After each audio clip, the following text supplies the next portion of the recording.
In this video, we're building 10 mini Skeeball tables on my industrial CNC. 6 months ago, we created a video making this on my hobby CNC, and it took over 20 hours of designing, and it was the first video ever using BAMX, and it quickly became our most popular digital file ever. Now, we're taking it to the next level, having to produce 10 of these for a large order. We're diving headfirst into scaling production, battling slipping parts, vacuum issues, and the pressure to get everything just right. Will this project work, or will everything come crashing down? And even if everything goes exactly as planned, is it actually worth it to put it on the large CNC anyways? Stick around, because you're about to find out. So if you ever hear any noises during our videos, that's where it's coming from. So we're just gonna run all this stuff live in the shop, and if other machines are running while I'm cutting all this out, that's what you're gonna get. No, no, no, no, no, no. So we have this spoil board right here, and we're gonna have to resurface it because there's a lot of cuts on there. Since there's so many parts, I need like the best spoil board possible. And so even when I fly cut this one, it's gonna be too thin and not gonna be able to hold down in all the corners. And so we're gonna put a brand new spoil board on here. We're gonna have to surface both sides of it, but that's gonna give us the best hold down possible for this machine, because this one is just shot and it's time for a new one. It shouldn't be this flimsy. Like, that's called a flaccid spoil board. A very flaccid spoil board. We want to, at least, we want it to be a little harder. A rock hard spoil board. A rock hard spoil board. You want your spoil board to be rock. This expertly stacked piece of wood right here has to get out the way. And once again, Brian is like the Tetris master. So once we pull this away and have like 5 boards fall off, then we'll get the other stack and get all that. But that's typical. Typical here at the shop. Yeah, Brian, I'm giving you a shout out in the video. Yeah. Yeah, Brian, is there anything, come here, Brian, is there anything you'd like to say? I would say we have this, so we can have this. So you have a horribly stacked bundle of wood, so you can glue it up on the panel. 130 blanks in a day. Think about that. Never heard of. 130. Never heard of. So what species is this stack of wood right here that you're going to be gluing up? We got dark walnut, maple, pecan, a little bit of cherry. Some mesquite. Yeah, a little bit of beech. Some white oak. You never know, I guess. You never know what 130 panels you're going to be gluing. Like, we don't plan ever. God damn. This is a big sheet. Ah!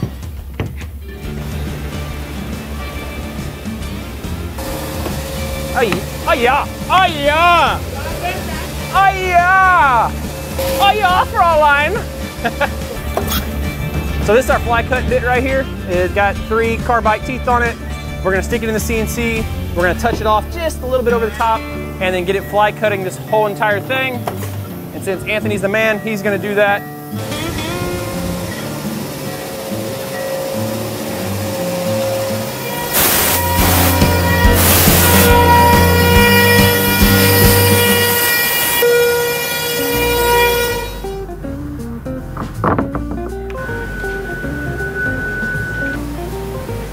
All right, so we got the BAMX on. How I'm gonna do this, I'm gonna do it only in the front half and not the back half. That way we have maximum amount of vacuum suction. So I cut off these back 2 ports right here. That way all the vacuum is centralized right here, because I'm really worried, just like Anthony was, about all these little pieces that are gonna make the ramp. They're gonna move. I did tab those up, but a lot could go wrong. Everything's gonna go smoothly till the very last thing. Everything's gonna run perfectly fine because I programmed it the right way. But everything's gonna start slipping at the very end. 100%. If something's gonna go wrong, it's gonna be that. Definitely. Definitely.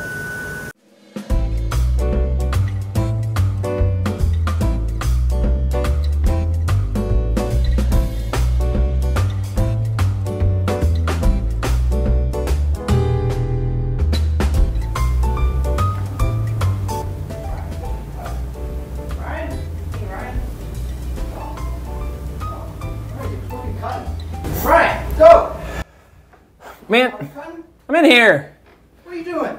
So, all that cutting stuff's fun, but this is the stuff that matters. It's super boring, and it's a CNC, so you have to program this stuff right. And what most people don't understand is, like, here's the original file. You would think you can just duplicate it, like 8 times, right? The problem with that is you have all these different parts that are going to be on their own island, and they're going to want to move, right? Because if this little sliver right here has to get vacuumed down on that CNC, it's going to want to move because it's not by its other counterparts. So what I have to do in here is I have to go back in here and manually kind of nest everything so where all the parts are together, and I'm going to make like a little part pod. And so one of the beautiful, most sexy things ever is this right here, a perfectly nested sheet. And so this is what we're going to be cutting out right here. And notice all of these little parts are on their own little thing. And I'm going to connect them all with little tabs. And like this right here, if you're a CNC nerd, like this is my jazz. This is what matters. So yeah, that's why it's taken me a long time too. So are we cutting soon or what? 15 minutos. It's 15 minutes in Spanish.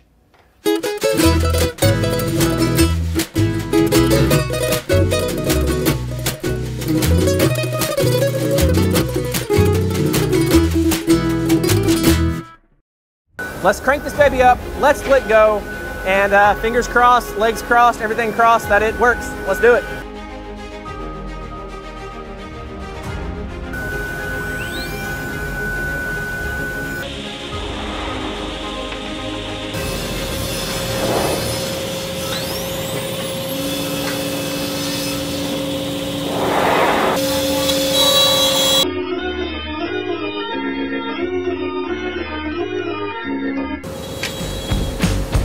Wood, I think wood. BAMX is pretty awesome.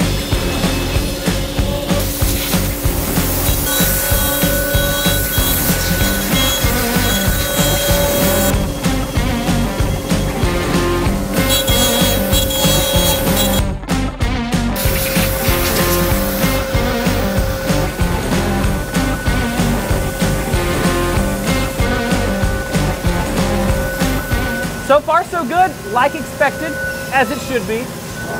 Next bit is the golden boy. Let's go, baby.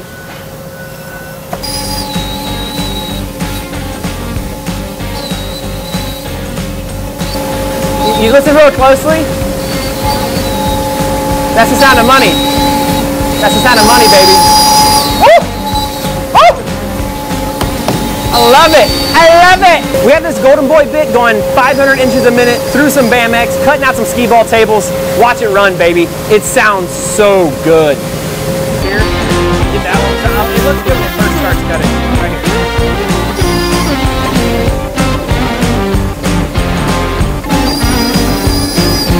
Doesn't it sound good?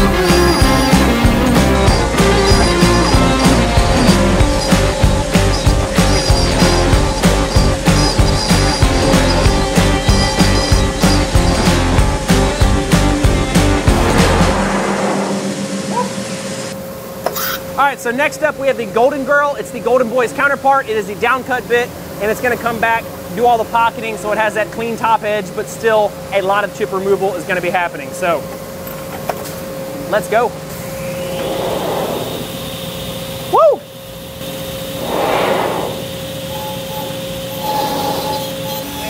What's the saying?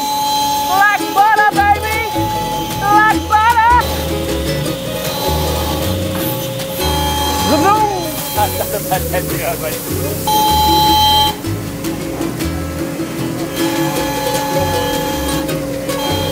Oh, did none of these break?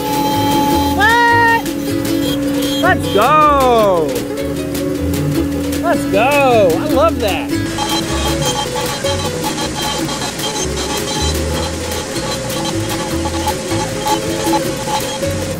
All right, so the Golden Girl did its thing. Now it's time to put the 60-degree V-bit in there. It's gonna kind of carve out the edges on those holes and engrave all the numbers for our scorekeeper. And it's very detailed, so I have it running really slow, but it's because it's not gonna take a lot of time anyways, like all those other programs. So let's run that bit and do the detail work.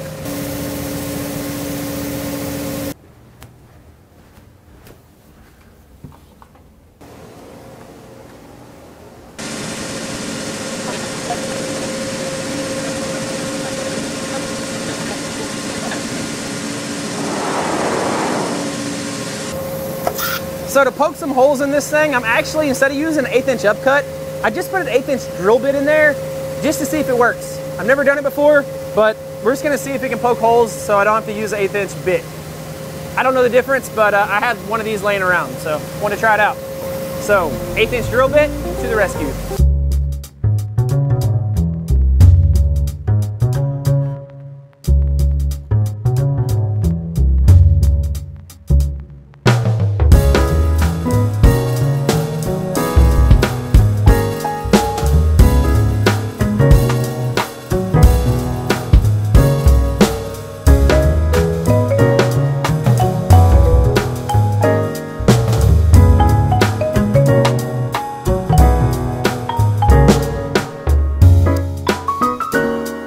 This is the moment that everything's been going right, and knowing Murphy's Law that everything that can go wrong will go wrong, something is about to go wrong. I can just feel it. I hope not. I hope this thing works, because making a mistake just for a video is like not why I'm doing this, right? The last thing we have to do is cut out these legs and everything else, right? So we have to go all the way through the material.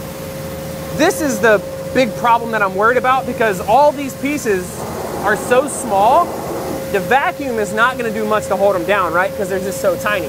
So what I did in the programming, I put a whole bunch of tabs here, and then what we're gonna have this bit do, I'm gonna give a lot of TLC to these legs right here, and so I'm gonna barely cut them out, do them extra gentle, and hopefully they don't move, and then I'm gonna cut out the rest, because these shouldn't move because they have enough vacuum pressure. So everything's been going smooth. I hope nothing messes up, but if anything will, it's about to be on this part right here, after we spent an hour and a half watching the CNC run. So this is what's gonna make or break us. If this doesn't get you excited, you don't love CNC, you don't love woodworking, this is it, man. It's exciting stuff. So I'm gonna click go, watch the dang thing, and hopefully I don't get mad. Let's do it. It's gonna get off all those little frizzies left by that,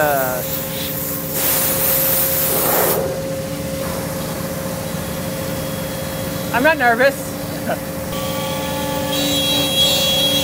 Come on, baby. Don't mess up. There's no freaking way none of these are gonna move. If it does, this is great. This is like the best thing ever. Woo! Woo! We're good. It's just this little piece. Oh. I have my brown pants on today. Not my white ones. This one has to move, dude. This one's gonna move. This first one right here might move. There's nothing holding it. There's no freaking way. It's gonna do that back end. It's gonna shatter the hell out of it. Told you. Ah!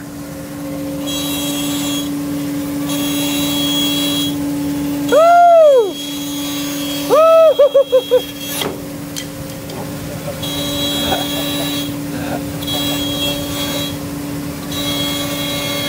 They're probably like, Ryan, why aren't you stopping the machine? I don't know. Yeah, Steve, where you at, bro? Get in the danger zone. Woo. Confidence level at a 1. Told you. Blood pressure at an all-time high. And I mean, we only had a couple victims. Honestly, that went a lot better than I thought. Like, a lot better than I thought. We only have like 2 victims right here. Yeah, I'm gonna, and that's why I only cut this half sheet, because you need as much vacuum as possible. I kind of knew something was gonna go wrong. I didn't want it to, obviously. This cost me money and time. But yeah, those little things like that, that was probably the best case scenario of what could happen, minus it just actually cutting good.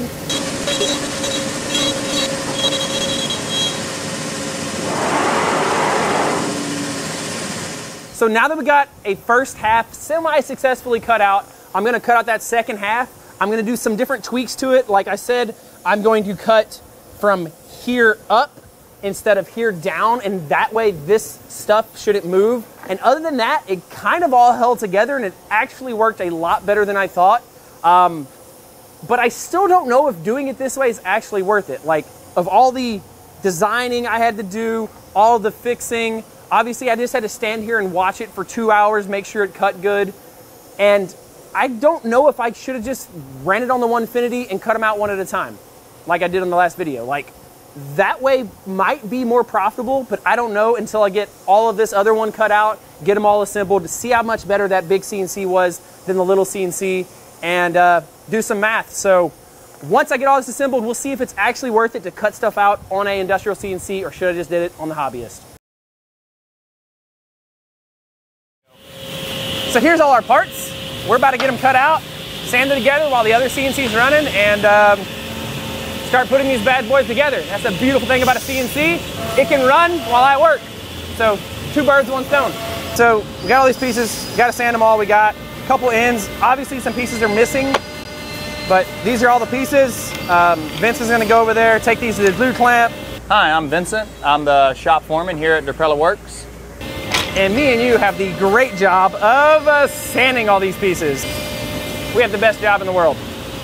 We have the best job in the world. Let's get it. How do you know Ryan? He's my cousin. He's my cousin. I got him prepped. I went through and looked through each board for certain things that I have to put on the outside. You can see this right here. Like, I have to put that little chip on the outside to hide it. So I squeeze them together.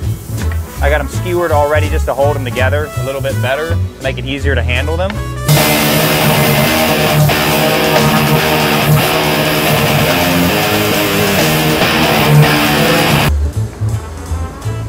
Drop it like that.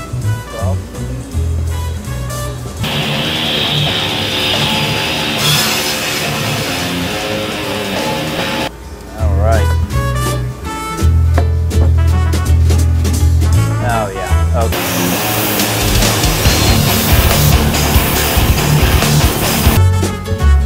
Okay, yeah, it looks good. We got glue coming through all of them.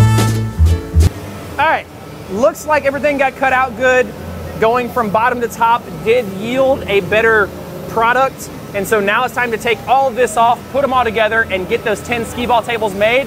And then we'll tally it up and see if it's actually worth it. Let's go.